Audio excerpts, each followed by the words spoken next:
Auto డ్రైవర్లు బస్సుల్లో అడుక్కుంటున్నారు, మాకు ఇక ప్యాసింజర్స్ ఎలాగో లేరు అని చెప్పేసి. అదే అది ఒక సింబాలిజంగా చేస్తున్నారు వాళ్ళు. నిజమే వాళ్ళ బాధ నిజమే. ఎందుకంటే వాళ్ళు బతుకుతుంది ఇన్నాళ్ళు ఏంటంటే ఈ షేర్ ఆటోలు మెయిన్గా మేజర్ ఆటోల కన్నా కూడా ఈ షేర్ ఆటోలు వాళ్ళకి పాప పొద్దు నుంచి ఈ వాడు ఒకడు గచ్చిబౌలి కాదు, హైటెక్ సిటీ నుంచి సైబర్ సిటీ వరకు వెళ్తూ వస్తూ ఉంటాడు. పొద్దు నుంచి సాయంకాలం దాకా పాప వేస్తూ ఉంటాడు. 10 రూపాయలు 5 రూపాయలు 10 20 రూపాయలు తీసుకుని తోలుతూ ఉంటాడు. వాడు దాంతో రోజుకి 500 ఎంతో సంపాదించుకుని ఇంట్లో ఇచ్చుకుని బతుకుతున్నాడు. ఇవాళ ఈ ఫ్రీ బస్ వచ్చేటప్పటికి అది ఎక్కేవాళ్ళు లేరు. దాన్ని ఎక్కేవాళ్ళు ఎక్కువ ఆడవాళ్ళు. ఈ ఆడవాళ్ళు పనికి వెళ్ళేవాళ్ళు వీళ్ళు టప్పని 20 రూపాయలు ఇచ్చుకుని వెళ్ళిపోతూ ఉంటారు. వాళ్ళ కలెక్షన్ మొత్తం పోయింది. వీళ్ళకి వెళ్ళారు పాపం, బండి పెట్టుకుని అలా ఖాళీ కూర్చున్నాం. అదే ఇదివరకు షేర్ ఆటోలు పీక్ అవర్స్లో దొరికేవి కాదు. నుంచోళ్ళు దొరికితే ఖాళీ ఉండేది కాదు, ఆటోలు దొరికేవి కాదు. ఈ కాదు ఈవెన్ యూబర్లో వీటిలో బుక్ చేసినా ఈ పీక్ అవర్స్లో ఆటోలు దొరికేవి కాదు. ఇవాళ చూడండి, బుక్ చేస్తే చాలా 5 నిమిషాలు వస్తున్నాయి బళ్ళు. పాప వాళ్ళంటే వాళ్ళ బతుకుతున్నారు. నిజమే, వాళ్ళకి పెళ్ళం పెట్టలు ఉన్నారు కదా. ఆడవాళ్ళకి ఫ్రీ. మగవాళ్ళు ఓట్లు వేయలేదా? మరి మగవాళ్ళు ఓట్లు వేయలేదా? మగవాళ్ళ పనికిరారా? మీకు ఓట్లు అంటే ఆడాలేనా?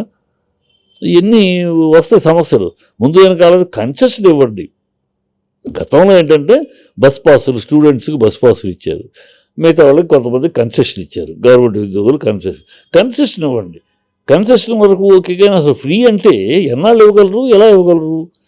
3,000 కోట్లు నష్టం వస్తుంది సంవత్సరానికి. ఎక్కడి నుంచి? ఇప్పుడు అసలే ఆర్టీసీ నష్టాల్లో ఉంది. ఇవన్నీ పిచ్చెక్కినట్టు నోటికొచ్చిన నరంలోని నాలుగు నోటికొచ్చిన వాగ్దానాలు అమలు చేయలేరు. ఎట్లాగో సచ్చి మూలికి ఎంపీ ఎలక్షన్ దాకా చేస్తారు, తర్వాత చేతులు ఎత్తేస్తారు. ఆ చేతులు ఎత్తేస్తానికి ముందుకు ప్రణాళికగా ఆర్థికంగా బాగాలేదని మీకు గెలిచినాక తెలిసిందా? గెలకముందు తెలియదు. అంత అవగాహన లేకుండా ఎన్నికల్లో పోటీ చేశారా మీరు వస్తే ఏంటి, ఉన్న పరిస్థితి ఏంటి, ఏమి లేకుండా గుడ్డి చేలో పడ్డట్టు ఎన్నికల్లో దిగారా? అది ప్రజలకు తెలిసిపోతుంది కదా. వీళ్ళు ఉన్న డ్రామాలు వీళ్ళు ఏమీ కాదు. వీళ్ళు పార్లమెంట్ ఎన్నికల వరకు చూస్తామమ్మా ఈ గొడవ. వీళ్ళు ఇలాగేదో అది ఇది చేస్తూ ఉంటారు. ఈ పార్లమెంట్ ఎన్నికల తర్వాత వాళ్ళకి మొదలవుద్ది. వాళ్ళ డిఎన్ఏ అది, కాంగ్రెస్ డిఎన్ఏ. వాళ్ళు కొట్లాడుకుంటూ వాళ్ళ గాంధీ భవన్ తగలబెట్టుకుంటూ అలవాటు వాళ్ళకి. అది చేస్తారు. ఎన్నికల తర్వాత మనం ఆ తతంగం అంతా చూస్తాం. పార్లమెంట్ ఎన్నికల వరకు బెక్కబుచ్చుకొని అలా ఉంటారు. ఎందుకంటే పైనుంచి అధిష్టానం బతిమాలుతూ ఉంటుంది. ఎన్నికలు అయ్యాక ఆగండి. ఎన్నికలు అయ్యాక ఇక వెంకటరెడ్డి గ్రూపు, జానారెడ్డి గ్రూపు, ఇలా వరుస గ్రూపులు, జగ్గారెడ్డి గ్రూపులు, సీనియర్స్ గ్రూపు, మా జిల్లాకి రాలేదని గ్రూపు, ఈ గ్రూపులు అవుతాయి. ఒక్కొక్కడు ఎవరి మాట వినడు. అందరూ ముఖ్యమంత్రి హోదాలే. అక్కడ అందరూ మంత్రి హోదాలే. 64 మంది 60 మంది మేము ముఖ్యమంత్రి మంత్రులు కావాలంటారు. 18 మంది మించి ఇవ్వలేరు. ఇంకా నామినేటెడ్ పోస్టులో ఇచ్చినా ఒక 15 30 వరకు 30 మందికి చేస్తారు. మిగతా 34 మంది మాకేంటి వాడికన్నా మేమేం తక్కువ, వాడికి మంత్రి పదవి ఇచ్చారు, మాకేమి ఇస్తారు, మాకు అవసరం లేదు. 12 మంది వదిలేశారంటే అయిపోయింది గవర్నమెంట్ డమాలు. అదే జరగబోద్ది. ఎన్నికల వరకు బెగబట్టుకుని కూర్చుంటారు. ఎన్నికల తర్వాత నువ్వెంత రేవంత్ రెడ్డికి వీళ్ళందరినీ కంట్రోల్ చేసేంత సీన్ లేదు.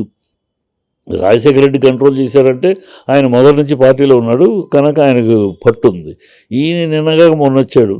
ఈయన వచ్చి మాట్లాడితే నువ్వేంటి నిన్న వచ్చావు, మేము ఇప్పుడు ఆల్రెడీ కోమటిరెడ్డి అంటున్నాడు, నేను దీర్ఘకాలం ప్రెసిడెంట్గా పనిచేసి పార్టీ నిలబెట్టబట్టి వాళ్ళ పోటీలో నిలబడగలిగాను.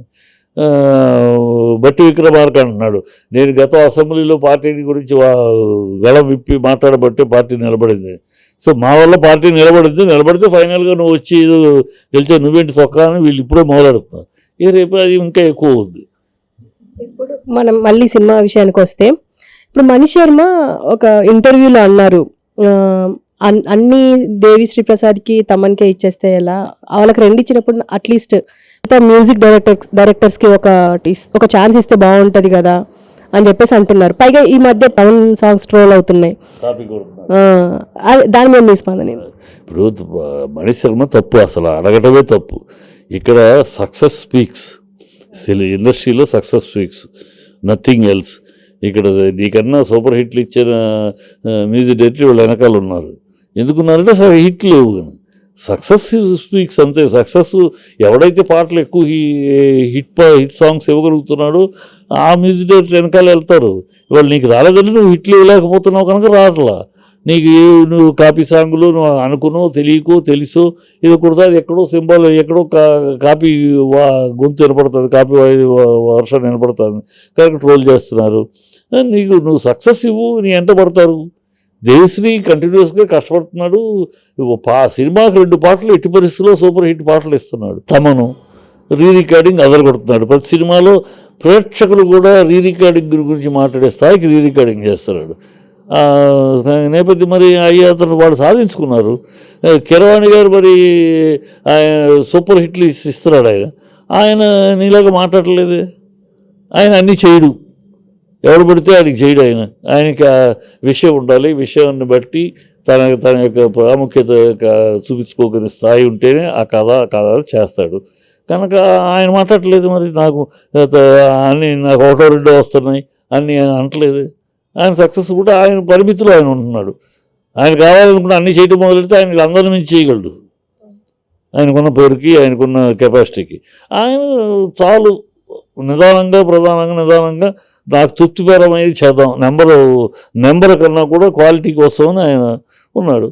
నువ్వు చేస్తున్నావు, నీకు వచ్చిన సినిమాని కాపాడుకో, కష్టపడు, హిట్లు ఇస్తే నీ గుమ్మం దగ్గరికి వస్తాయి. బతిమాలుకుంటే రారు. నాకు ఇవ్వచ్చు కదా, అడుక్కుంటాం ఏంటి? ఇక్కడ అలా అడుక్కుంటానికి లేదమ్మా సీను. ఇప్పుడు నా దగ్గర పనిచేసిన నా అసిస్టెంట్లు కృష్ణవంశీ, శివనాగేశ్వరరావులు నా నుంచి వెళ్ళి రామగోపాల్ దగ్గరికి వెళ్ళారు, డైరెక్టర్లు అయ్యారు. ఇప్పుడు వాళ్ళకి ఇస్తున్నారు, నాకు ఇవ్వలేదంటే ఎట్టా? వాళ్ళ గురువు నాకు ఇవ్వలేదు. నేను హిట్ ఇస్తే ఇస్తారు. వాళ్ళ గురువుని వాడు హిట్ ఇచ్చాడు, నన్ను మించిన హిట్ ఇచ్చాడు. నా దగ్గర నుంచి వెళ్ళినాక వాడు వెనకాల ఉన్నారు. నేను అన్నాను అనుకో, నా శిష్యులకి ఇస్తున్నారు, నాకు ఇవ్వలేదంటే ఉంటుంది. అలాగే అది ఇంత success speaks, nothing else. Success ఎవడిస్తే వాడు వెనకాల పరిగెడుతూ, వాడు హిందువా, ముస్లిమా, క్రిస్టియనా, వాడు కమ్మ, కాప, రెడ్డ ఎవడో ఆలోచించరమ్మా. ఇండస్ట్రీలో కులాలు లేవు, మతాలు లేవు. నేను చిన్నప్పటి నుంచి ఉన్నా. నేను నా 16 ఏట ఇండస్ట్రీకి ఎంటర్ అయ్యా. ఇవాళ 60 దాటా, అంటే 50 ఏళ్ళ. దీంట్లో 50 సంవత్సరాల నా అనుభవాలు చూసే ఇండస్ట్రీలో కులాలు మతాలు ఎన్ని చెప్తారు. ఓడిపోయే నాడు ఎత్తుక్కునే రీజన్స్ అయితే కులాలు మతాలు లేవు ఇక్కడ. ఎవడు సక్సెస్ అయితే వాడు వెనకాల పరిగెడుతుంది ఇండస్ట్రీ అంతే. ఏ సక్సెస్ ఉన్నవాడు చంద్రమండలంలో ఉన్న రాకెట్ పంపించి ఎక్కించుకొస్తారు. సక్సెస్ లేనివాడు ఫిలిం నగర్ గేట్ దగ్గర కారు పెట్టుకుని, ఎంట్రన్స్ దగ్గర కారు పెట్టుకుని అందరూ కనబడే చూసి చూడనట్టు వెళ్ళిపోతారు. అది industry. Success speaks, nothing else.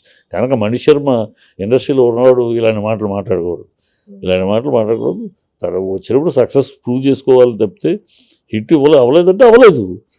ప్రజల్ని బలవంతంగా హిట్ చేయమనలేం కానీ నీ పాటని నువ్వు నీ ఎక్స్పెక్టేషన్ ఈ పాట అందుతుంది జనాలకు అనుకున్నావు, అందట్లేదు. కనుక ప్రొడ్యూసర్ నీ దగ్గర రావట్లేదు. ఒక 2 హిట్లు వచ్చినాయి అనుకో, ఆ రోజు నువ్వు హిట్లు ఇచ్చేప్పుడు నేను వెనకాల లేదు మణి శర్మ. కనుక ఈ తప్పు, అసలు ఆ మాట మాట్లాడటం కూడా తప్పు. థ్యాంక్ యూ సార్, చాలా విషయాలు చెప్పారు. అటు ఏపీ గురించి కానీ, ఇటు తెలంగాణ గురించి కానీ, ఇటు మూవీస్ గురించి కూడా. Thank you sir, thank you very